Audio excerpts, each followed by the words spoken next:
At 3:20 on a warm November afternoon, Marcus Keel was dressing a dead woman when her shadow knelt beneath the embalming table. There were 2 fluorescent tubes above him, and Marcus noticed the second shape only because the lamps had begun to hum at different pitches. Aileen Renlow's own shadow lay cleanly against the white tile, narrow at the shoulders and broken by the metal legs of the table. The other shadow was broader. It had a man's head, a bent back, and arms extended as though his hands were occupied beneath the table where no living person could fit. Marcus moved the instrument tray. The kneeling shadow did not move. He switched off the lamp nearest the door. Aileen's shadow vanished. The man remained. The shadow raised both hands. They were not bound. They were cupped, palms upward, in the patient posture of a worker waiting to be given another task. Marcus stepped back. The pearl button fell and clicked twice across the floor. At the same moment, Aileen Renlow's left hand closed over the edge of the sheet. He covered her hand with his own and felt the knuckles hard beneath the skin. "Aileen," he said before he could stop himself. The shadow under the table turned its head toward him. Marcus released her hand. The fingers remained closed. Between them, pressed into the powder he had applied, was a black thread as thick as fishing line. He drew it loose with forceps. It was not hair. It was old silk, flattened and glossy, carrying the faint smell of cedar smoke. Aileen had visited him 4 days earlier, walking into the funeral home with a black cane and refusing the chair he offered. She had been a tall woman even at 78, with severe gray hair and a face that made people lower their voices without knowing why. She had brought a burial contract, a sealed envelope, and a warning she repeated until Marcus promised to remember it exactly. No Renlow woman was to touch her coffin. She was not to be taken to Renlow Reach for viewing. She was not to be placed in the family vault. And under no condition was her granddaughter Camille to wear the mourning sleeve. Marcus had asked what sleeve she meant. Aileen had looked past him toward the closed preparation room door.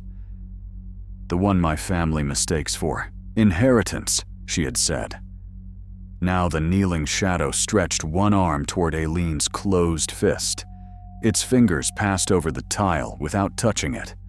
The fluorescent tube above Marcus flickered, and for the length of one dark pulse, he saw not a preparation room but a low chamber made of cypress planks. A man lay beneath a chair. Black cloth covered his mouth. Above him, the soles of women's shoes crossed a floor only inches from his face. The light steadied. The tile was empty. Marcus did not call anyone. He had learned early that fear spoken too quickly became another person's property. Instead, he placed the black thread in a clean envelope, completed Aileen's dressing, and opened the packet she had left in his safe. Inside was a single typed page. "Mr. Keel, if I die before the house is dismantled, do not let them make my funeral into an appointment. The sleeve is in the red cedar chest at Renlow Reach. It must not touch Camille's skin. The man under the central passage was called Thaddeus Rook. My family buried him as a function of the house. If they call this madness, ask them why no woman of my line has ever been able to sleep with a chair beside her bed." Beneath the typed paragraph, in Aileen's unsteady handwriting, were 6 words. "A mistress is only a grave repeated." Marcus read the page twice.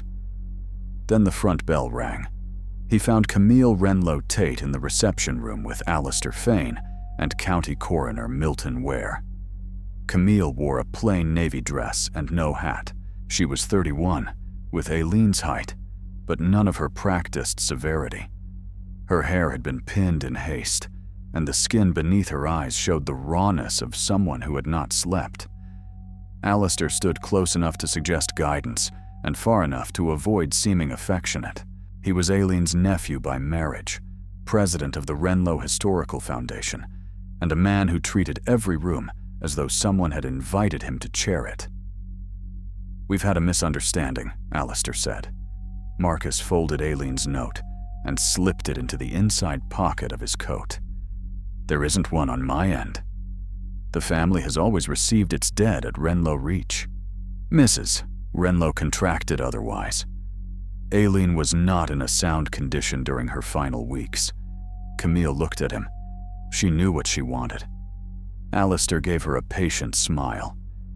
Grief makes private wishes sound more binding than they are. She paid for a funeral at New Beulah Church and burial at Cedar Rest. That is what my contract says. Ware cleared his throat. There are questions about jurisdiction. Renlow Reach contains a licensed family burial enclosure. Aileen's estate papers identify the vault. Her signed instructions identify Cedar Rest. Those instructions may be challenged. Mrs. Renlow stays here tonight, Marcus said. No transfer until I speak with my attorney. Alistair's smile vanished. From behind the closed preparation room door came a long scrape, like a wooden chair being drawn across bare boards. Everyone heard it. Ware walked past Marcus before he could stop him. He opened the door and switched on the light. Aileen lay exactly as Marcus had left her. The room was still. The fallen pearl button rested near the drain. Under the table, the tile had split in a thin brown line. It began at the head, passed between the metal legs, and ended beneath Aileen's left hand. Fine yellow soil pushed upward through the crack, dry as flour despite the clean floor. As they watched, it formed the print of a man's palm. Ware crouched. He touched the soil, rubbed it between thumb and forefinger, and looked at Marcus. "Los," he said. There were steep bluffs of that yellow earth all around Vicksburg. It crumbled when dry and could swallow a road after rain. There was no Los under the poured slab of the funeral home. Alistair looked from the handprint to Aileen's covered body. His face had lost color, but his voice remained controlled. "The house," he said. "We take her to the house before dark." Marcus understood then that Alistair was not surprised. He was afraid of being late. The argument lasted 40 minutes and ended without agreement, but the body left Kiel funeral service at 6. Marcus went with it. Renlow Reach stood south of town on a long ridge above an abandoned landing. The original brick house had been enlarged so many times that its wings seemed to disagree about which century had built them. White columns faced the road. A narrow service gallery ran along the rear. Beyond a grove of magnolias lay the family burial enclosure, a low stone wall surrounding an iron-roofed vault and 8 leaning markers. Someone had removed every reference to the enslaved people who built and maintained it. Marcus supervised as Aileen's coffin was carried into the west parlor. He chose the position himself, away from the central passage and beneath windows that could be opened. The pallbearers were men from his own staff, and he dismissed them as soon as the bier was secure. None of them needed to be present for whatever the house had been waiting to resume. A woman stood in the doorway to the rear gallery, watching. She was small and straight-backed, wearing a brown coat despite the warmth. Her gray hair had been divided into 2 neat braids and pinned at the nape of her neck. Marcus knew her by sight. Hattie Rook had taught arithmetic at a black elementary school for 27 years and had retired before the school board finally supplied enough books for every child. His mother had once said, Hattie could make a room ashamed of lying. Hattie looked at the coffin, then at Marcus. "You let them bring her back. I came to keep them from doing worse." That is what people say when the house gives them a smaller order. Camille appeared behind him. "Miss Rook?" Hattie's expression softened, but not by much. "Your grandmother sent for me last month. She wanted the central passage opened. Mr. Fane had the work stopped." Alistair entered from the hall, carrying a ring of modern brass keys. "This is a private family evening." "I have more family under this house than you have in it," Hattie said. Ware looked toward Marcus as though expecting him to remove her. Marcus remained where he was. Camille asked, Did grandmother tell you about a mourning sleeve? Hattie's eyes went to Camille's bare arms. She told me enough to know you should leave before anyone opens the cedar chest.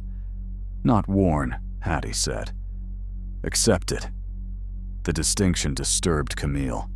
Marcus saw it in the way she pulled her arms close to her body. Hattie did not approach the coffin. Instead, she walked to the central passage and placed one foot on the narrow strip of heart pine flooring that ran from the front entrance to the rear gallery. She closed her eyes. The house made no sound. Then the floor beneath her shoe sank the thickness of a coin. Hattie stepped back at once. The board rose into place. He is nearer the surface, she said. Ware sighed. Old joists. High humidity. That is all.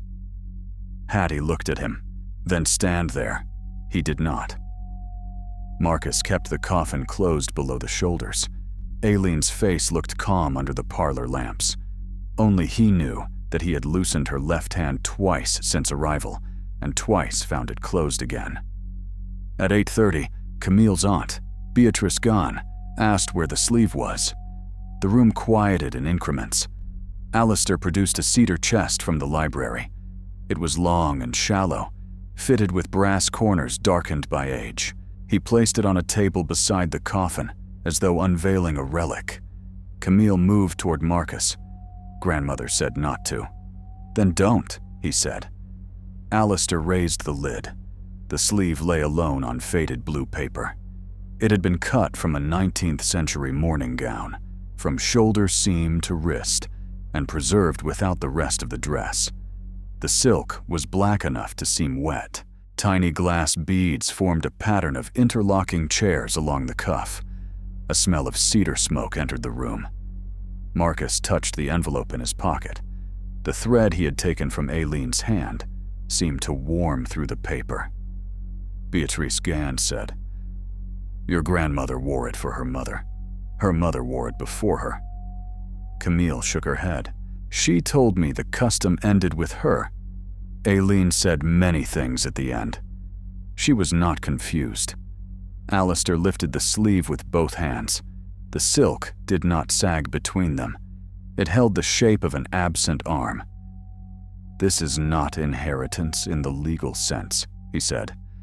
It is a family courtesy. Camille wears it while the prayers are said tomorrow, touches the coffin, and receives the house keys. Then it returns to storage. Hattie spoke from the back of the room. And where does she sit? Alistair looked at her. The chair, Hattie said. Tell her about the chair. A small disturbance passed through the older women. Several glanced toward the dining room. Camille asked, What chair? Beatrice answered too quickly. An old ceremonial seat. It was removed years ago. No, said a voice from the coffin. The word was quiet, but unmistakable. Aileen's lips had not moved. The sound came from lower in the coffin, beneath her folded hands. A second voice came from inside the floor. It was a man's voice, worn thin by distance. Bring the mistress her chair. Every electric lamp in the west parlor dimmed. Shadows lengthened across the carpet. The mourners cast them toward the windows, toward the fireplace, toward the coffin according to the lamps nearest them. Camille's shadow went straight down. It did not lie on the carpet. It appeared beneath the weave, as though she were standing on glass above a lower room. In that lower darkness, her shadow sat in a high-backed chair, while a kneeling man fastened the black sleeve around her arm. Camille cried out and moved. The seated shadow remained. Then other shapes became visible beneath the carpet. Women lying face down, one under each side of the room. Their palms spread against the underside of the floor. They wore burial dresses from different decades. One had a beaded collar. One had leg of mutton sleeves. One wore the simple square neckline of the 1930s. Their heads turned in unison toward Aileen's coffin. The mourners fled. No door locked. No corridor changed. The house did not need to trap them. It merely showed them where they had been standing. The cedar chest slammed shut on Alistair's hands. He shouted and pulled back. The lid had not broken his fingers, but a black line encircled both wrists. It looked like a narrow band of silk pressed under the skin. Hattie walked to the chest and laid her palm on the lid. "Your aunt asked where Camille would sit," Marcus said to Alistair. "Answer her." Alistair's breathing was unsteady. The mistress chair was part of the succession custom. It stood in the central passage until Aileen had it moved. Where? In storage. The floor beneath him gave a small downward creak. "Where?" Hattie repeated. Alistair looked toward the dining room. Marcus followed his gaze. At the head of the long mahogany table stood a high-backed chair covered in a white dust sheet. No one had noticed it when they entered. Camille said, "That was not there." The sheet collapsed inward, as though someone beneath it had risen and stepped away. When Marcus pulled the cloth aside, the chair was empty. Its arms were polished by generations of hands. The seat was upholstered in black brocade matching the sleeve. Carved across the top rail were words worn nearly smooth. "Mistress of Renlow Reach." On the lower rung, visible only because Marcus knelt to inspect it, another line had been cut from beneath in smaller, deeper letters. "Thaddeus Rook made this for no woman." Hattie closed her eyes. "My great-grandfather left marks where owners did not think to look," she said. "That was his habit while he was alive." From the family vault beyond the magnolias came a muffled wooden thud, then another, then 6 more, spaced slowly around the burial enclosure. Beatrice began to cry, not from surprise, from recognition. "She knows she is back," Beatrice whispered. "Who?" Camille asked. Beatrice looked at Aileen's coffin. "The house," she said. Marcus did not leave Renlow Reach until after midnight. He spent the next 2 hours reading Aileen's packet. Beneath the typed warning were copies of property clauses, funeral receipts, and 6 pages removed from a narrow household register. The pages covered 87 years. Each had been written by a different woman. The handwriting changed, but certain phrases returned. On the final page, Aileen had written, "The curse does not pass through blood. It passes through permission. Every woman before me was frightened into granting it. I was no braver. I wore the sleeve over my mother's grave in 1917 and sat in the chair before the mourners left. The first night, I woke beneath my own bed and saw my body sleeping above me. I have spent 51 years making rules for a prison and calling that resistance." Marcus read until dawn. When he closed his eyes, he saw the shadow under the table lift its patient hands. At 9, he met Hattie in the basement archive of New Beulah Church. Reverend Abner Lowry unlocked a steel cabinet containing the surviving books of 3 black burial societies that had merged during the Depression. The room smelled of dust, mimeograph ink, and the gas heater ticking near the wall. Hattie brought a cedar measuring stick wrapped in newspaper. It was 4 feet long, one edge notched with ordinary carpenter's divisions. The other carried small carved symbols: a chair, an open hand, a split circle, a row of teeth, a house with no roof, and at one end, a narrow rectangle crossed by 3 diagonal cuts. "My mother called it Thaddeus's story stick," Hattie said.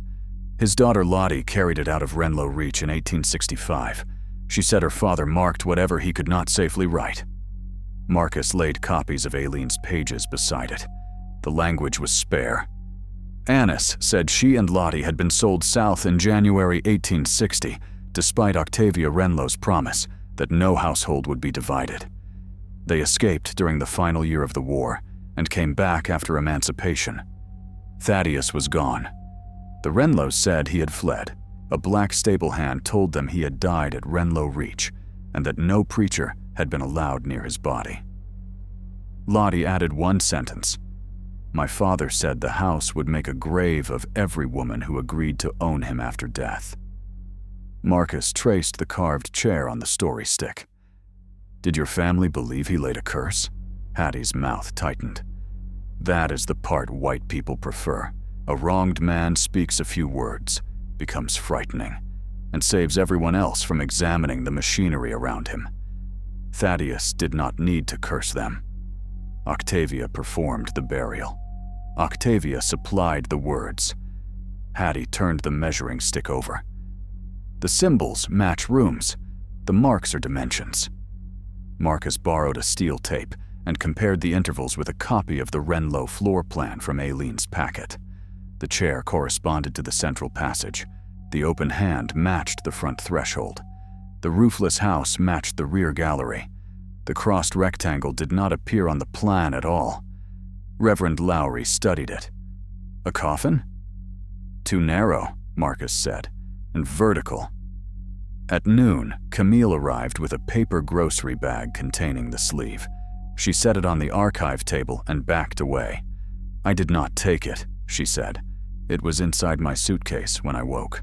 The top of the bag moved once, like a slow breath. I put it in the grocery bag with fireplace tongs, Camille said. I drove here without touching it. Marcus opened the bag with forceps. The sleeve had changed. A line of yellow soil marked the elbow. At the cuff, one of the beaded chairs had turned upside down. You did not wear it, Hattie said. No. Did you sit in the chair? No. Did you accept the keys? Camille hesitated. Alistair had placed the modern brass ring in her purse during the confusion. She had found it at the hotel, and, without thinking, used one key to open the cedar chest because she believed the sleeve remained inside. Hattie looked at Marcus. One act. What are the others? Camille asked. The sleeve, the chair, the burial. Camille's face hardened. Grandmother has not been buried. Not yet, Marcus said. The funeral was scheduled for 4 that afternoon. Alistair refused to postpone it. He claimed Aileen's public viewing had already caused enough gossip and that the family vault was safe. Ware declared there was no medical reason to delay. When Marcus threatened to withdraw his services, Alistair produced a court order authorizing transfer of the body to Dunlow and Price, the white funeral firm that had served the Renlows for decades. Camille stood beside the coffin. What happens if I refuse to attend? Hattie answered. They will say you accepted through absence. Families like this have practiced making silence mean consent. Alistair approached, carrying the cedar chest. No one is forcing you to do anything. We will omit the sleeve if it upsets you. The sleeve slid from the grocery bag across the floor between them.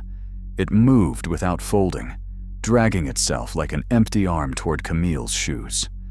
The sleeve stopped at Camille's feet. From the coffin came Aileen's voice, faint and exhausted. Outside. Marcus and Camille looked at each other. They carried Aileen out beneath open sky. The coffin became lighter as soon as it crossed the threshold. The black thread that had begun creeping from beneath the lid went slack. For one clear minute, the November sun broke through the river haze, and every shadow lay where it should. Then Alistair ordered the deputies to return the coffin to the house. Both men stepped forward. The first deputy's body stiffened in the posture of lifting. His arms curved around an invisible weight. His knees bent. The second man seized his shoulder and was pulled into the same position. Together they stood in the yard, straining beneath a coffin no one else could see. Their shadows did not match them. On the ground, both men were carved into the shape of table legs. Hattie walked close, but did not touch them. Tell them the order is withdrawn, she said. Alistair stared. Withdraw it. I rescind the instruction, he said. The deputies collapsed. One vomited into the grass. The other lay on his back, hands locked around empty air. The House had made its second rule plain. Compelled labor strengthened it. No one could be ordered to uncover what an order had buried. The family vault stood open when they arrived. Inside, stone shelves held 6 Renlow women and 4 men. Octavia's coffin occupied the lowest central niche. The newer caskets had been sealed behind marble panels, but the names of the women were stained darker than those of the men, as if dampness rose only through their letters. Marcus directed Aileen's coffin toward an empty shelf near the door. Alistair objected. "The mistress is placed above Octavia." "There is no mistress," Camille said. Every woman's panel inside the vault shifted outward by the width of a fingernail. A sound moved through the sealed coffins. Not knocking, breathing. The film canister in Camille's hands buckled. Black silk poured from its seam and wrapped her left wrist before anyone could move. It did not tear her skin. It fitted itself around her arm with intimate speed, filling to the shoulder, fastening along an invisible seam. Camille screamed and tried to pull it off. The cuff tightened. Aileen's coffin slid 6 inches toward Octavia's niche without anyone touching it. The floor of the vault became transparent. Below the stone lay the central passage of Renlow Reach.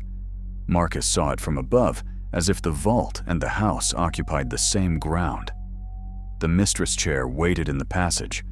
Beneath it, a man lay inside a narrow cypress box, his face uncovered, his hands open.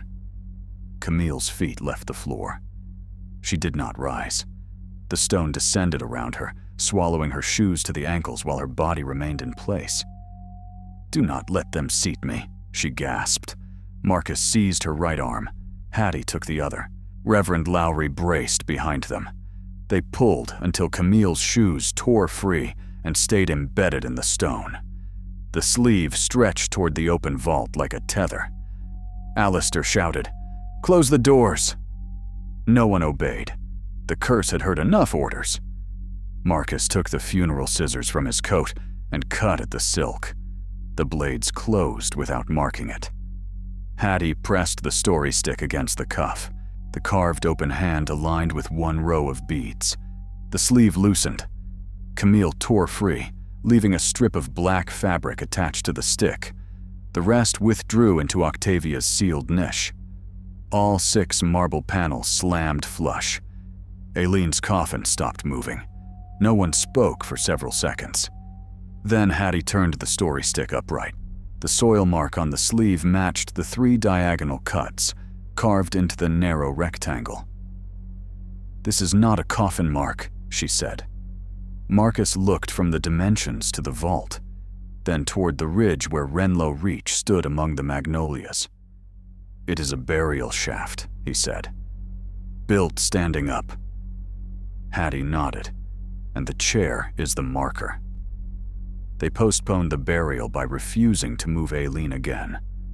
Alistair threatened Marcus with contempt of court. Ware threatened to report him to the state board. Marcus told both men that they were free to handle the coffin themselves. Neither did. Hattie studied the story stick under Marcus's flashlight. "The shaft is beneath the central passage," she said. "But the marks show 2 openings, one under the chair, one behind Octavia." "Behind her coffin?" Camille asked. "Behind what her coffin became." Beatrice began to speak before anyone questioned her. When she was a girl, her mother had forbidden chairs in the bedrooms. Aileen had done the same. Every Renlow mistress slept with furniture pushed against the walls and doors propped open. Once, during a summer fever, Beatrice woke and saw her mother lying on the ceiling above the bed, face pressed to the plaster as if buried on the other side.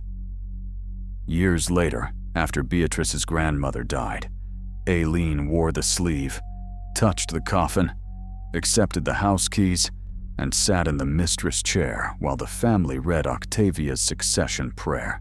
That night, every chair in Renlow Reach moved into the central passage. In the morning, Aileen was found beneath them, alive, with yellow earth packed into her sleeves. "She made us promise never to tell Camille," Beatrice said. "She said the thing survived because each daughter was frightened before she was informed. She said fear did the family's legal work." Camille asked what would happen if they left the house untouched. Beatrice's answer came slowly. The next burial appoints you whether you enter or not. That is what happened to Aileen's aunt. She moved to Memphis before her mother died. At the funeral, they laid the sleeve across the empty chair in her name. She woke beneath her apartment floor 6 weeks later. The family had called it a gas explosion. The body was returned to Renlow Reach and buried in the vault. Marcus thought of Aileen's sentence. A mistress is only a grave repeated. The house did not need Camille's belief. It needed a ceremony others could claim she had accepted. They returned to Renlow Reach after dark. No one was ordered to come. Marcus said clearly that anyone who entered did so by choice. Reverend Lowry repeated it. Hattie asked Beatrice twice whether she wished to remain with Aileen. Beatrice said yes and stayed at the cemetery. Bernice met Marcus at the front gate. She had brought work gloves, a thermos of coffee, and his father's short-handled wrecking bar from the funeral home garage. "You said dangerous," she told him.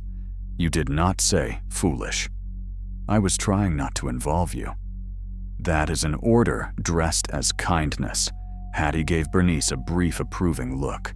On its seat lay Camille's shoes. Marcus moved past it without touching either. The story stick led them to a narrow wall panel between the dining room and passage. Its dimensions matched the carved split circle. Hattie placed the stick against the baseboard. The symbols aligned with nail heads disguised beneath paint. Marcus inserted the wrecking bar. "Do you choose to open it?" Hattie asked. "Yes." He pulled. The panel released with a breath of cold air. Behind it was no ordinary wall cavity. A ladder of ironwood descended between brick faces into darkness. The shaft was barely wide enough for a man's shoulders. Yellow soil coated its walls, yet the house stood on packed ridge clay and brick piers, not an open earthen pit. A smell rose from below. Cedar, old silk, and the faint sweetness of decayed magnolia petals. Ware shone his flashlight down. The beam ended on a black surface perhaps 12 feet below. "The foundation plans show no cellar here," he said. "The plans show what the house admitted," Hattie replied. Marcus volunteered to descend first. Bernice objected, then stopped herself and asked whether he wanted her to hold the ladder. He said yes. At the bottom, he stepped onto the back of the mistress chair. It was not the same chair from the passage, yet it was. The upper half projected through the ceiling above him, while the legs extended into the chamber below, making the piece appear driven through the house like a nail. Marcus climbed down from it and raised his flashlight. The undercroft was shaped like a room that had forgotten its proper use.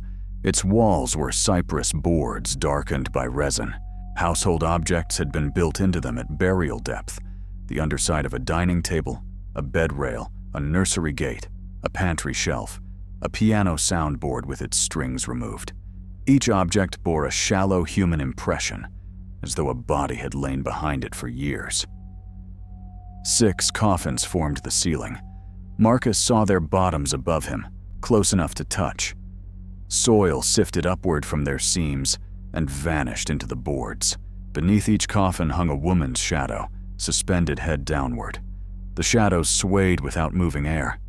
At the chamber's center stood a cypress burial box, upright and narrow. It had no handles. 3 diagonal cuts crossed the lid. Thaddeus Rook had been buried standing beneath the chair. No name appeared on the box. Instead, a brass plate at eye level read, "Property of the Mistress of Renlow Reach." Hattie descended behind Marcus. When her feet touched the chamber floor, all 6 hanging shadows turned toward her. She did not look away. "My mother said he was tall," she whispered. The others came down one at a time. Bernice, Camille, Reverend Lowry, Ware. Finally, Alastair, who hesitated at the opening until the mistress chair upstairs scraped across the passage by itself.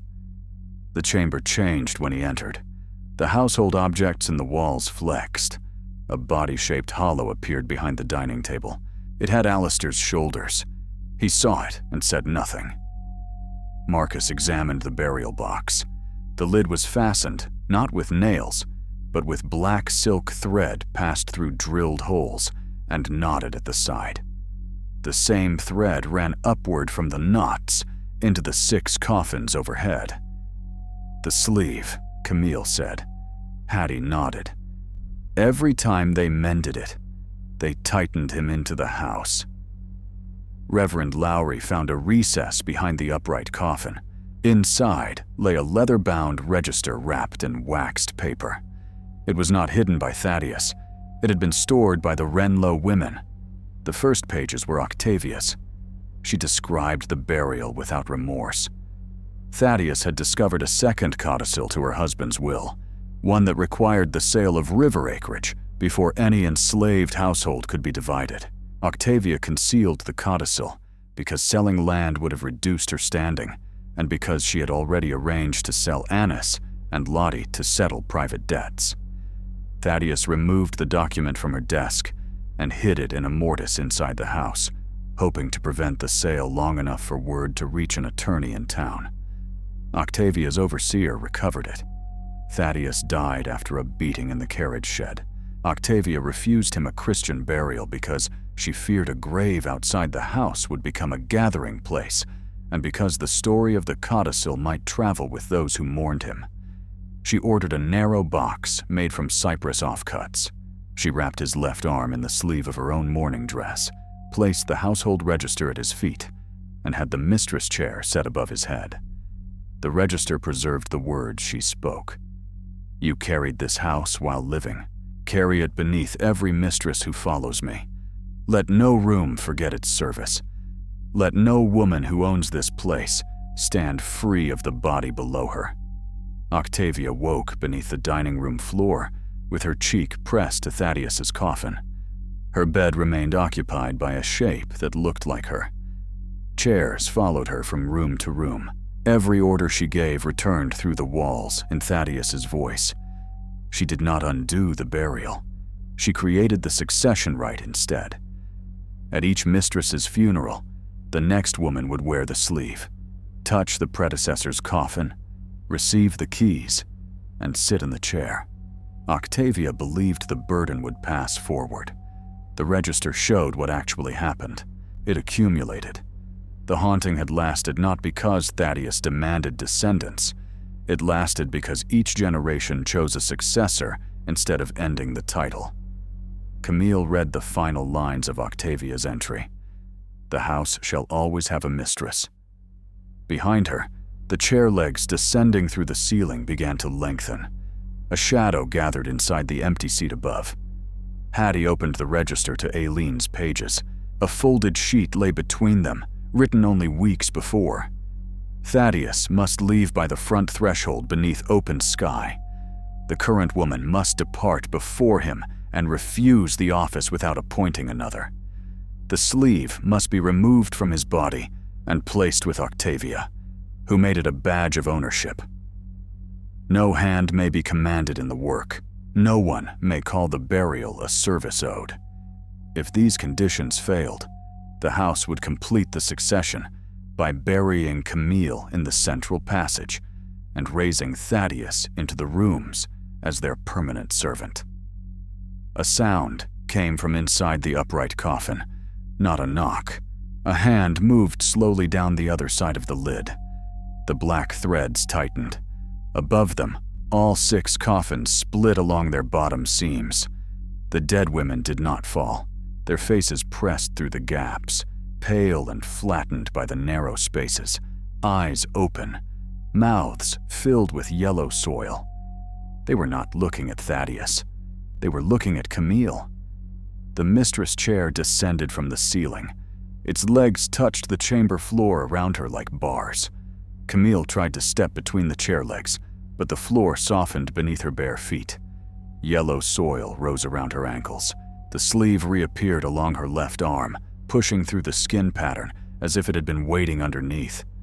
The dead women overhead began speaking through their packed mouths. Not words of warning, instructions. Sit. Accept. Choose the next. Their voices overlapped until the chamber sounded full of women whispering from beneath closed doors. The chair lowered another inch. Camille's knees bent. Marcus reached for her and stopped himself before the curse could turn help into another command. "Camille, do you want my hand?" "Yes." He took her right wrist. Bernice took the other after asking. Hattie braced the story stick across the chair legs. Reverend Lowry did not pray. He read Aileen's instructions aloud so no one could mistake the required acts for sacred obedience. When the final loop parted, the lid of the upright coffin bowed outward. Marcus caught it before it struck the floor. Thaddeus Rook stood inside. The dry cypress and sealed earth had preserved more than bone, though not enough to soften what had been done. He wore a plain work shirt without buttons, trousers patched at one knee, and no shoes. His body had been forced upright by narrow braces at the shoulders and hips. The black mourning sleeve covered his left arm from wrist to shoulder. His right hand was open against his chest. His face was uncovered. Marcus understood Aileen's line in the register. The Renlow women had not feared a faceless ghost. They had feared being required to see the face of the man their inheritance had converted into a function. Thaddeus's eyes opened. They were clouded and still, but they didn't turn toward Hattie, Marcus, or Camille. They looked upward through the chair, toward the rooms he had been ordered to carry. The entire house settled onto him. Marcus heard it in the walls. The weight of beds, tables, portraits, cabinets, nursery gates, and generations of footsteps compressing into one long groan. Thaddeus's knees buckled against the braces. The dead women overhead cried out as though the weight passed through them as well. "We have to take him out," Camille said. The chair tightened around her waist. A woman's figure emerged behind it.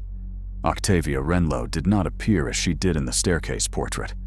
Death had stripped away the flattering darkness from her hair and the measured dignity from her posture.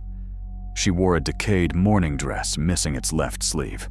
Soil filled the folds of the gown. Her right hand rested on Camille's shoulder. "The house shall always have a mistress," she said. Camille's face changed. For one instant, Marcus saw Aileen in it. Then Beatrice's mother. Then 5 other women whose portraits lined the stairs. Their expressions passed over Camille like shadows of clouds. Octavia lifted Camille's left arm and began guiding it toward the chair. Hattie raised the story stick. Thaddeus made that chair for no woman. Octavia turned. The 6 dead mistresses pressed farther through the coffin seams. Their hands appeared now, hanging above the chamber with fingers bent in gestures of command. Black thread connected each wrist to the sleeve on Thaddeus's arm. Hattie placed the carved stick against the silk. The sleeve released Thaddeus. It came away whole, filling with Octavia's missing arm. For a moment, the living cloth stretched between the dead man and the dead woman, one end clinging to him, the other reaching for her. Marcus smelled cedar smoke and river mud. Beneath it came the sharper odor of the preparation room, and he saw Aileen's body lying under fluorescent light with the kneeling shadow below. "Put it where it began," Hattie said. Octavia backed toward the wall. The lowest section of cypress opened behind her, revealing the side of her coffin inside the family vault. The 2 places touched through the undercroft, house and grave, property and burial, joined by the succession rite. Camille seized the sleeve with her bare right hand. The cloth tightened around her fingers, but did not cover her arm. Octavia pulled. Camille slid through the yellow soil toward the open coffin. Marcus asked, "Do you want help?" Camille's jaw clenched. "No, I need to do this part." She stepped forward instead of resisting. Octavia's dead face changed. Surprise disturbed it more deeply than anger. Camille pressed the sleeve into the open side of Octavia's coffin. "This belonged to your claim," she said. "Not to me." Octavia caught her wrist. Camille looked directly at Octavia. "There will be no mistress of Renlow Reach after me," she said. The chair crushed inward. "You have to leave before he does," Hattie shouted. Camille tore her wrist free.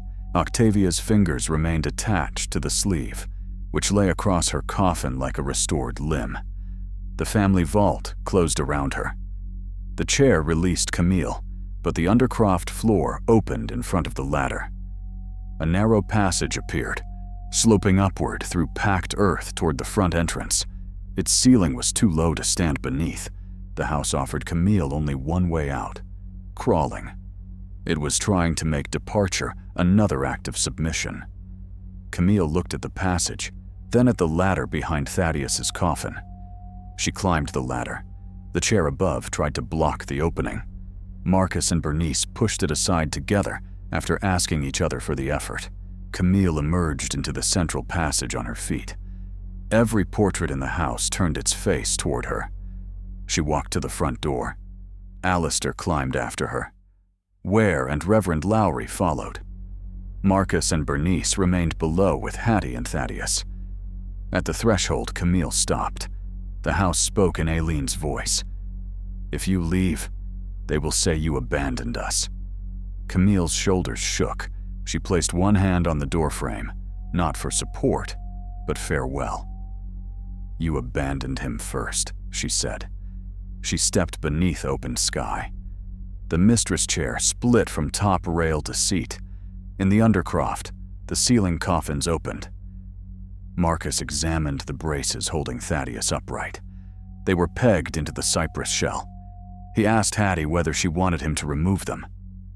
Yes. He broke the first peg. Bernice removed the second. Hattie loosened the third with the metal edge of the story stick.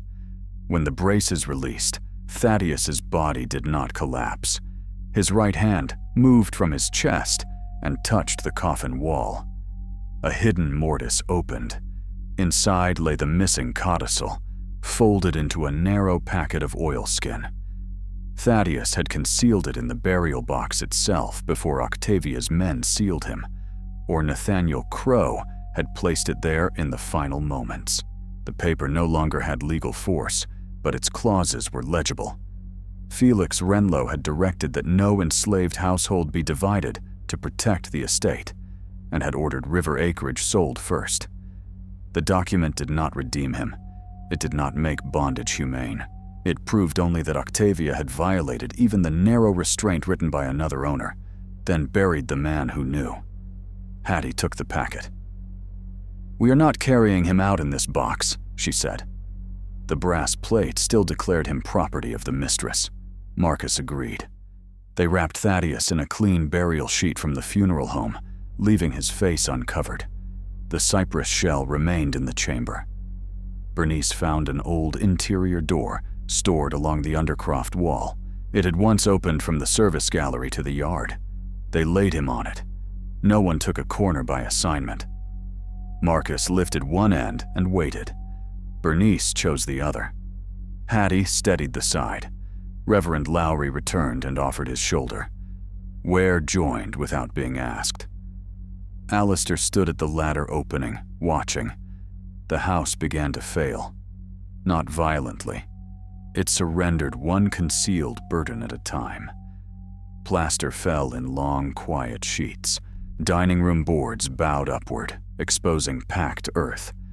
The nursery gate pulled free from the undercroft wall. The piano soundboard split, releasing a low chord from strings that had been absent for decades.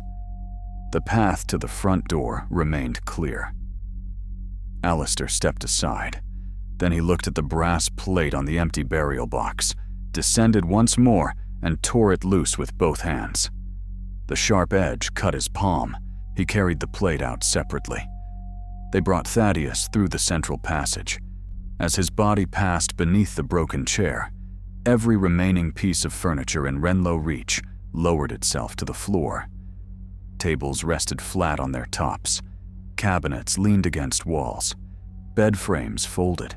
Chairs tipped gently onto their sides. The house could no longer hold itself above him. At the front threshold, Thaddeus's open right hand moved once. his fingers spread toward the evening air. Marcus and the others carried him outside. Behind them, Renlow Reach sank exactly the depth of the hidden undercroft. Windows disappeared below the gallery line. Columns shortened. The front steps flattened into the ridge. The roof remained standing, but the grand first floor settled into the earth until the house looked less like a monument than a structure kneeling without anyone beneath it. No one was crushed. The building did not burn. It simply lost the height stolen from the grave below. The family vault opened at the same moment. Aileen's coffin slid away from Octavia's niche and came to rest beside the cemetery wall, where Marcus had first intended to place it. The marble panel bearing Octavia's name cracked down the center. From the fissure emerged one black glass bead shaped like an overturned chair. Camille picked it up with a handkerchief and dropped it into the open earth outside the vault. Aileen was buried at Cedar Rest 2 days later. No Renlow woman touched the coffin. Camille stood among the mourners in a gray coat with both arms bare. Marcus conducted the service without the mistress chair, the family keys, or the black sleeve. When the grave was filled, the soil remained ordinary. Thaddeus Rook was buried at Morning Star Ground, on land purchased after emancipation by the Burial Society, whose books had preserved Annis's testimony. Hattie chose a place beside the empty plots, once reserved for Annis and Lottie, whose graves had been lost in another state. The story stick wasn't buried. She said it had already spent too long serving as the only proof a dead man was allowed. His marker bore his name, his trade, and the truth that could be supported. Thaddeus Rook Carpenter, husband of Annis, father of Lottie, died at Renlow Reach, 1860, buried in open ground, 1968. No one called the second burial a service he owed. The Renlow Historical Foundation dissolved the following spring. Camille released Aileen's records, the household register, the codicil, and the property inventories, to a biracial committee formed outside the family trust. The committee refused to restore Renlow Reach as a house museum.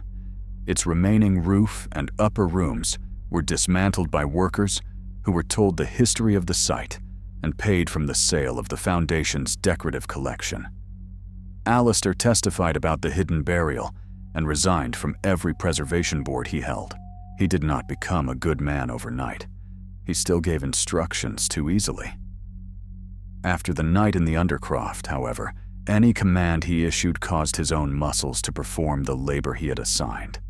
If he told a clerk to carry a box, his arms bent around its invisible weight. If he ordered a door shut, his hand struck empty air until he closed it himself. He learned to ask. Those who knew why did not pity him. Ware withdrew his complaint against Marcus and amended Aileen's file to include the circumstances of removal from the family vault. The language was cautious and inadequate, but it entered the public record. Beatrice never again slept in a room containing a chair. Camille left Mississippi for a time, then returned to teach. She did not keep the Renlow surname. She also refused to treat that refusal as cleansing. Once a year, she met Hattie at Morning Star Ground and read aloud from the household register, not the supernatural rules, but the names of people listed as property in the inventories, followed by whatever later facts could be found about their lives. Marcus kept Aileen's original note in the safe at Kiel Funeral Service. For several months after the burial, he sometimes saw a kneeling shadow beneath the preparation table. It appeared when a family argued over a dead person, as though possession survived the pulse. Marcus would switch off one fluorescent lamp, then the other. If the shadow remained, he stopped the room and asked who had not been allowed to choose. Hattie Rook died in 1976. Marcus prepared her body. Her hands remained open. The story stick lay beside her during the visitation and went afterward to her grandchildren, not to a museum. The mistress chair was never recovered.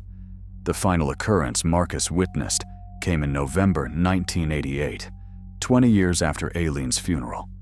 He was 62 and walking with a cane after a winter accident.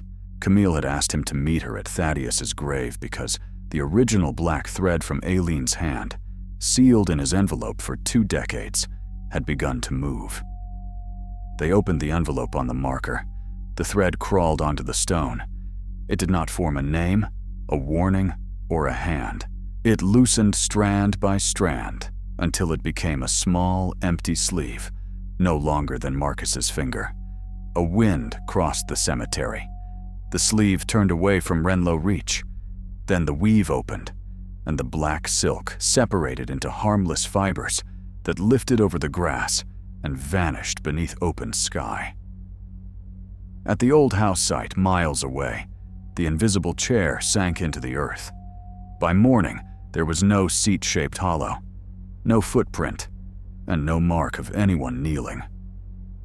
Only 4 shallow lines remained where the chair legs had been.